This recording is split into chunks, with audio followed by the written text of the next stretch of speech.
ইব্রাহিম আলাইহিস সালামের বয়স যখন 80 বছরের ঊর্ধ্বে, এখনো পর্যন্ত কোনো সন্তানাদি হয় নাই। ইব্রাহিম আলাইহিস সালাম আল্লাহ রাব্বুল আলামিনের কাছে দোয়া করলেন, রব্বি হাবলি মিনাস সালিহিন। ইব্রাহিম আলাইহিস সালাম আল্লাহ রাব্বুল আলামিনের কাছে দোয়া করলেন, হে আল্লাহ রব্বুল আলামিন, আমাকে একটি সন্তান দান করুন, একটি নেককার সন্তান দান করুন। আল্লাহ রাব্বুল আলামিন হযরত ইব্রাহিম আলাইহিস সালামের দোয়াকে কবুল করে নিলেন।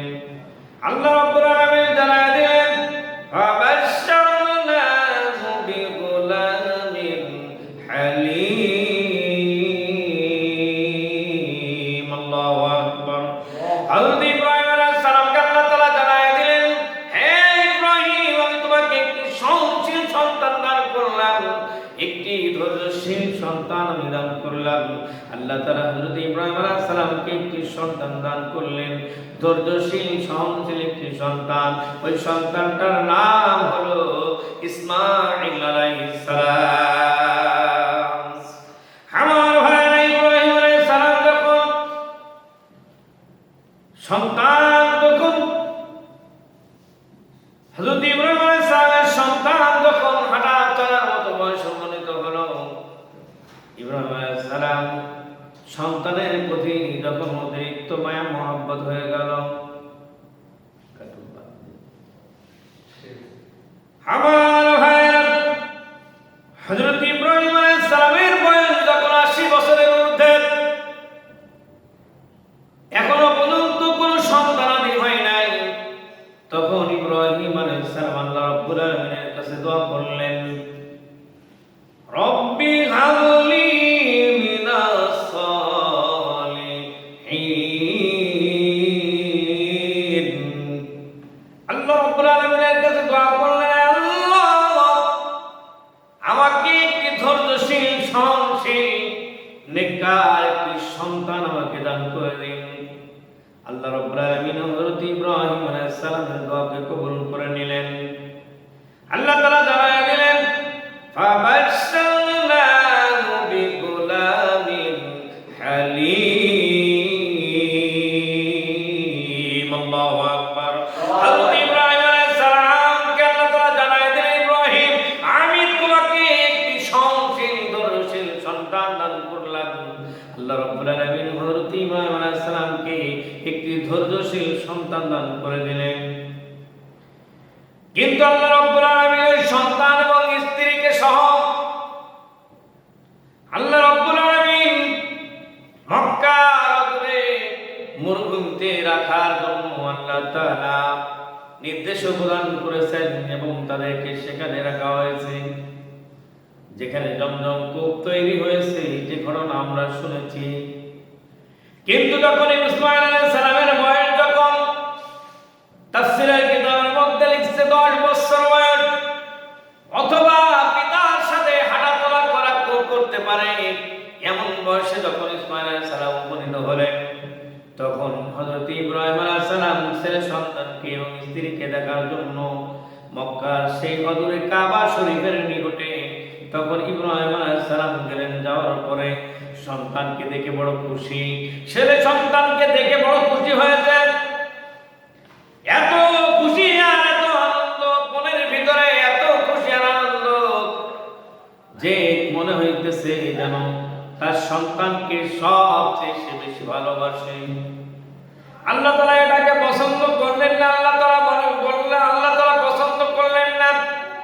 আল্লাহ রাব্বুল আলামিন ইব্রাহিম আলাইহিস সালামের পরীক্ষা নিতে চাইলেন এবং আল্লাহ রাব্বুল আলামিন ইব্রাহিম আলাইহিস সালামকে স্বপ্ন দেখালেন, ও ইব্রাহিম, তুমি তোমার কলিজার টুকরা সন্তানটিকে তুমি কুরবানি করে দাও।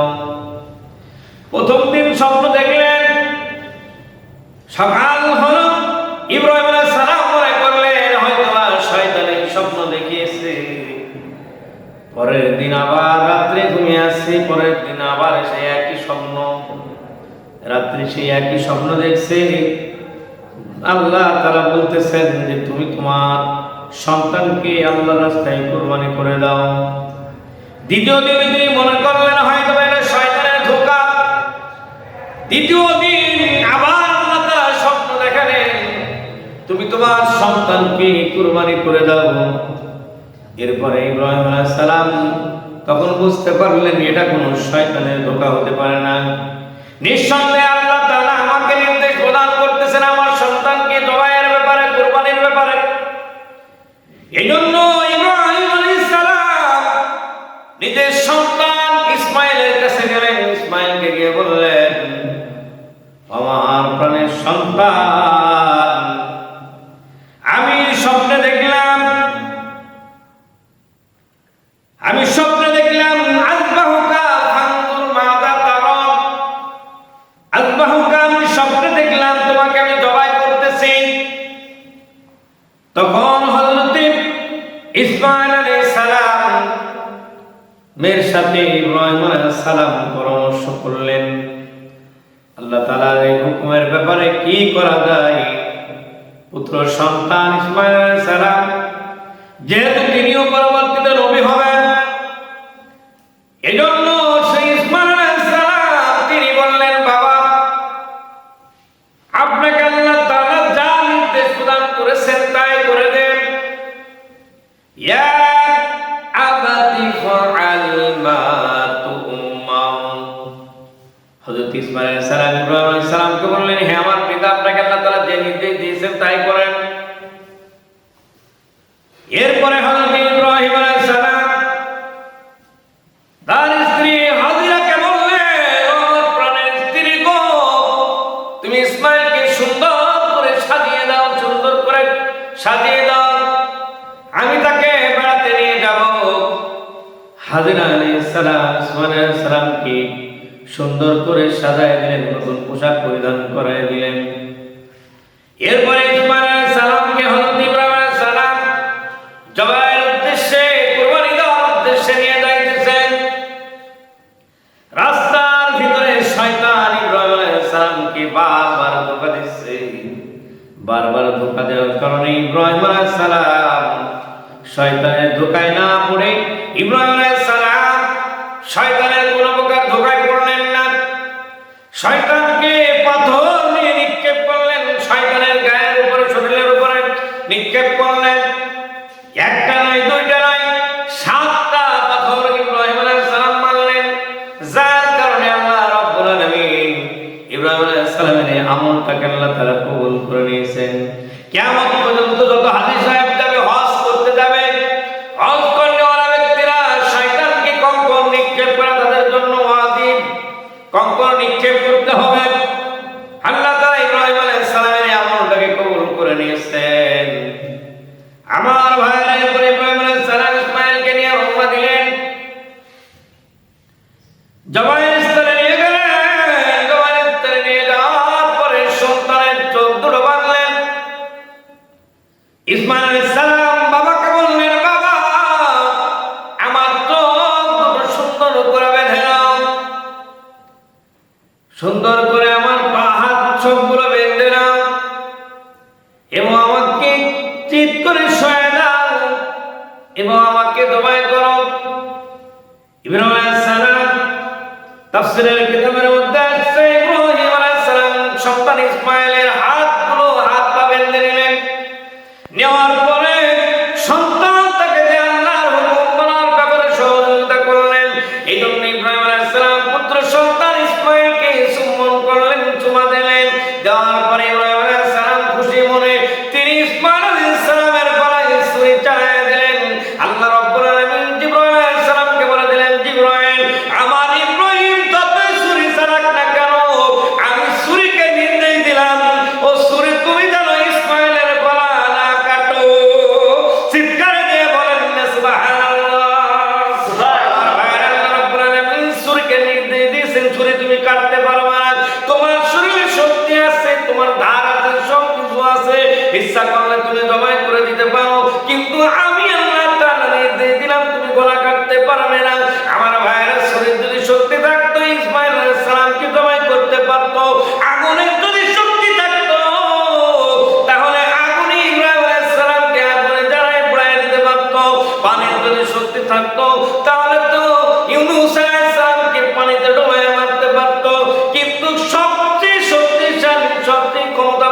তিনি সবচেয়ে শক্তিশালী, সারা বিশ্বের তিনি পালনকর্তা। লিল্লাহি মা ফিস সামাওয়াতি ওয়াল আরদ, আসমানের মালিক যিনি, জমিনের মালিক যিনি, সমগ্র দুনিয়ার মালিক তিনি, আসমান জমিন এবং সমস্ত পৃথিবীর মালিক তিনি, এবং উভয় জগতের মালিক যিনি, তিনি সব কিছু করতে পারেন। বলেন না ঠিক কিনা? আমার ভাইরা, এবং সে আল্লাহ রাব্বুল আলামিন বলেন, ওয়া আলা কুল্লি শাইইন কাদির। আল্লাহ রাব্বুল আলামিন বলতেছেন যে আল্লাহ তাআলা তিনি সমস্ত বিষয়ে তিনি ক্ষমতাবান। বলেন সুবহানাল্লাহ।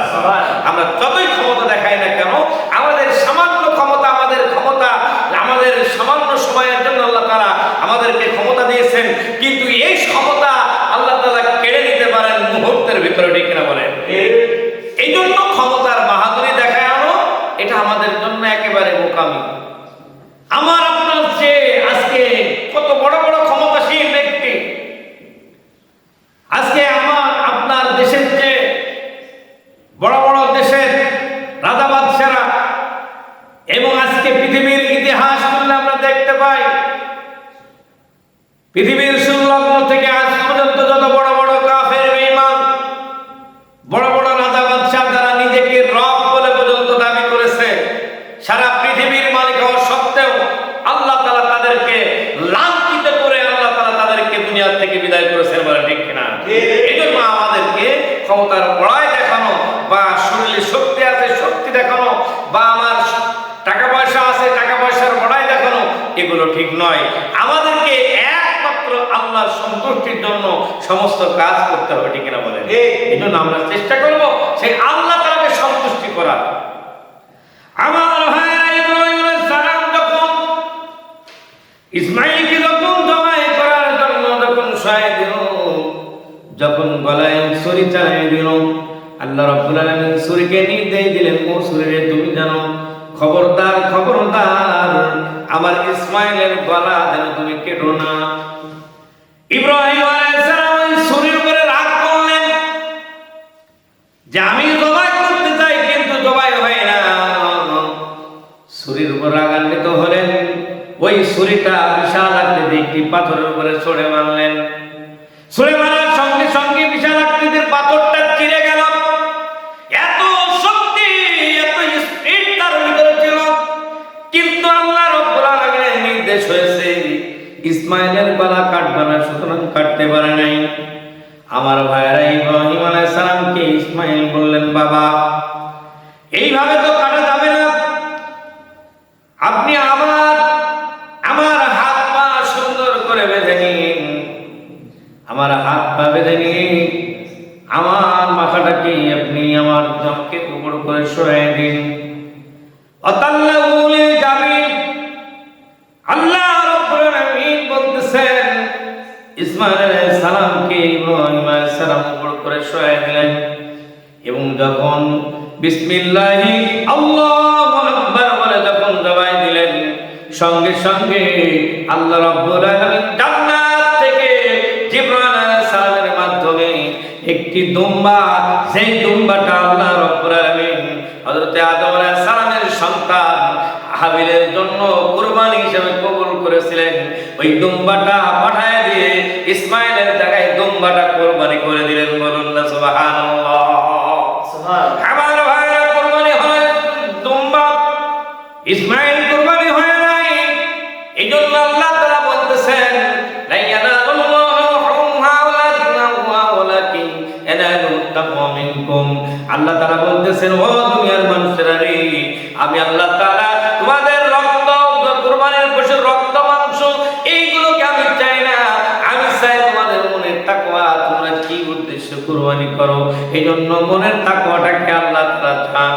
মানুষ কি উদ্দেশ্যে কুরবানি করতেছে? আল্লাহ তাআলাকে লোক দেখানোর জন্য না, লোক দেখানো কুরবানি করতেছে। কিন্তু দুঃখের বিষয় হলো সত্য, আল্লাহ তাআলার সন্তুষ্টি, আল্লাহকে সন্তুষ্টি করার জন্য আমরা বর্তমানে কুরবানি করা ছেড়ে দিয়েছি, মানুষকে দেখানোর জন্য কুরবানি করতেছি। এমন মানুষ আছে লাখ লাখ কোটি কোটি টাকা দিয়ে কুরবানি করতেছে, কিন্তু মানুষকে দেখানোর জন্য। কিন্তু ওই মানুষটার কুরবানি কবুল না হতে পারে, কিন্তু যেই ছোট